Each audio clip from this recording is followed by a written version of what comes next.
Hey everybody, Mr. Dan here back again with another Godzilla review. This one was suggested to me by my friend Grande's Graveyard. Many of you know him. He has a great YouTube channel. I put a post on Instagram about my last Godzilla YouTube video, and he said he thought it would be cool if I checked out Godzilla versus the Smog Monster and do a review on that. So I'm here to oblige him. That is one I have a pretty strong history with. I remembered parts of it pretty vividly from when I was a kid, probably more so than a lot of the other films, because I found parts of it to be disturbing. So I just went ahead and rewatched it on Tubi, and they have a lot of Godzilla films on there. I love their little thumbnails, the little posters. They're pretty cool. I like to have some of those. And they are in Japanese with subtitles, which is different than how I watched them back in the 70s.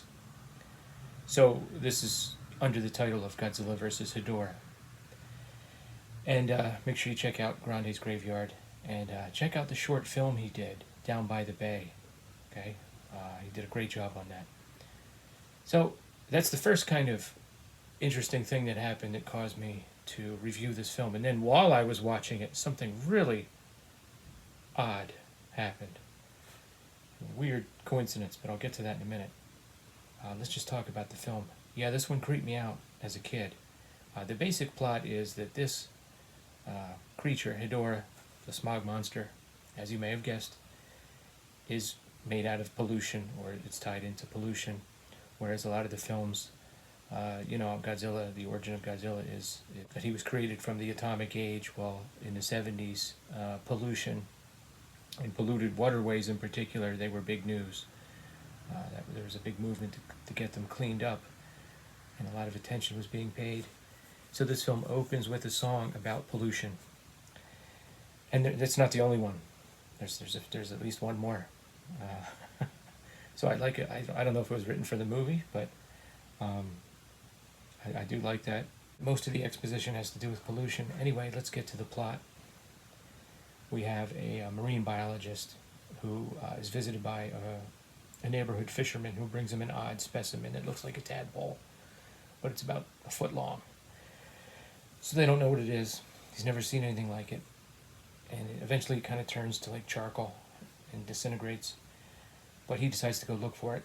So he goes out into the ocean or the bay and scuba diving, and he finds it. And it's a nasty looking creature. It's now larger. It's got two uneven eyes, which is kind of interesting. Meanwhile, his son is, he leaves his son behind and says, I'll be back by 2 o'clock. And the son is there playing with a giant knife. It's at least 14 inches long, and he's prying clams from the rocks and things. And he sees the water agitate, and out of the water jumps this thing, and the kid holds up his knife. And I remember this vividly from when I was a kid, because it creeped me out. He holds up the knife, and he kind of closes his eyes, and the creature flies over it, and you see it slice right through. And that kind of sort of violence you didn't really see in these movies that much, especially up close and personal. So that creeped me out. Then they don't show the dad come out of the water. Oh, by the way, we get to see the kid. There's a lot of really sad, almost pitiful parts in this movie, but we get to see the kid looking at his watch and realizing dad's late and crying for his dad for a few minutes first. Dad comes up. Half of his face is been contaminated from Hedorah. So he's bandaged up the rest of the movie, and he's largely immobile. They have to carry him around. The kid's hand breaks out too from holding up the knife.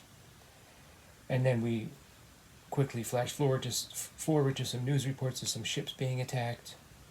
And eventually Hedorah comes on land. He changes form, and he flies over people.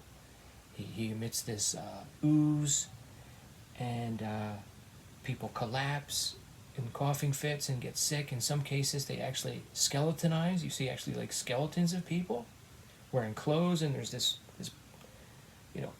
black goo all over the place.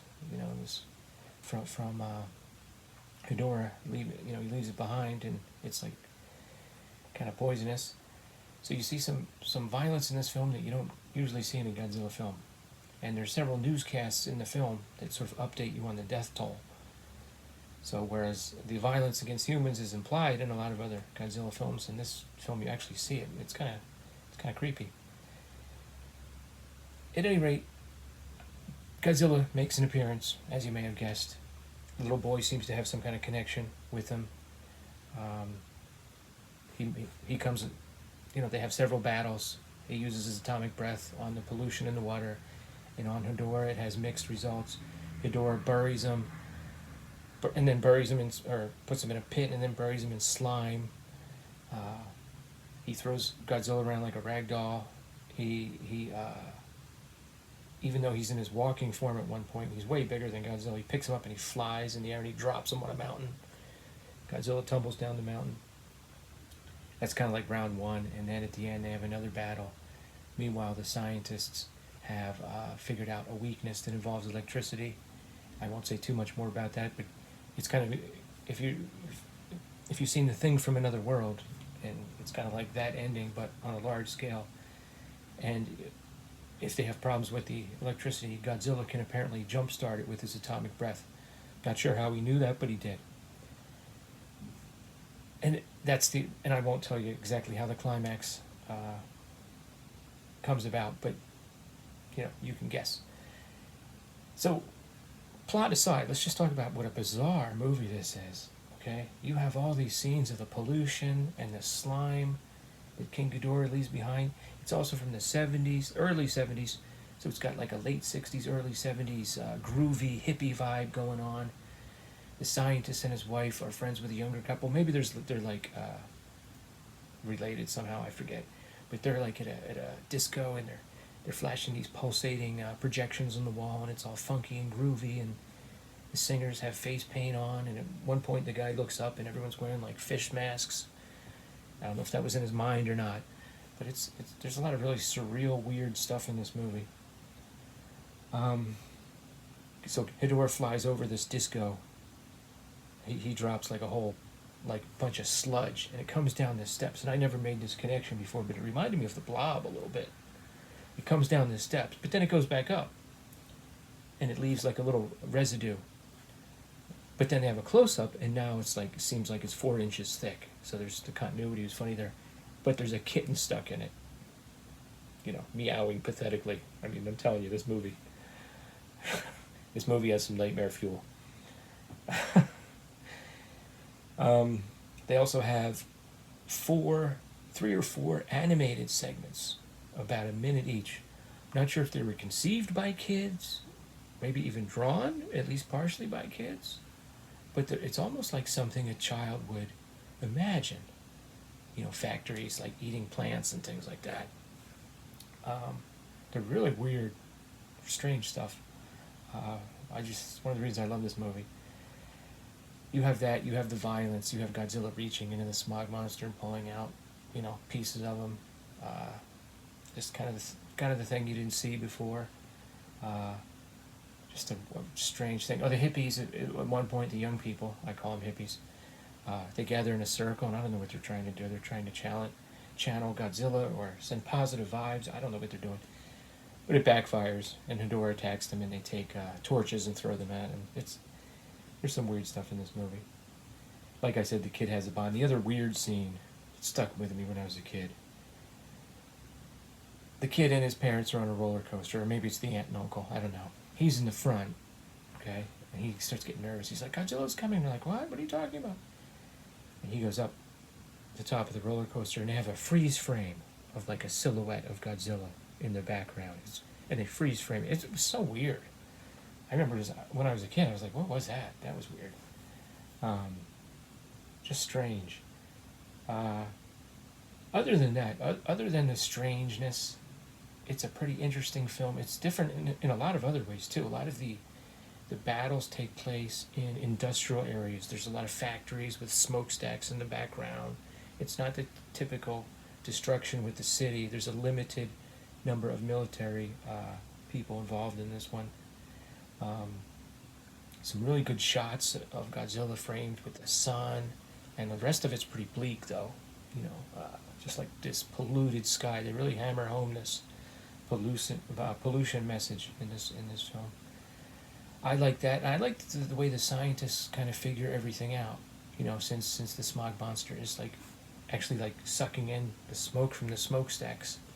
You know, and his wife or somebody's like, "Isn't that good?" And then he says, "Well, no, because the byproduct is essentially sulfuric acid, which is what is killing people."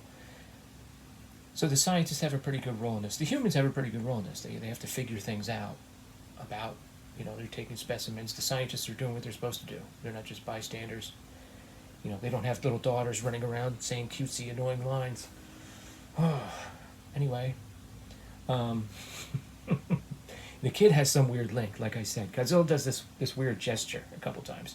I think he gets something on his face, so he goes like this, and then he's like, it's like, "Bafagu," you know? He gives me this gesture, like, and then the kid does it back at one point. It's really funny.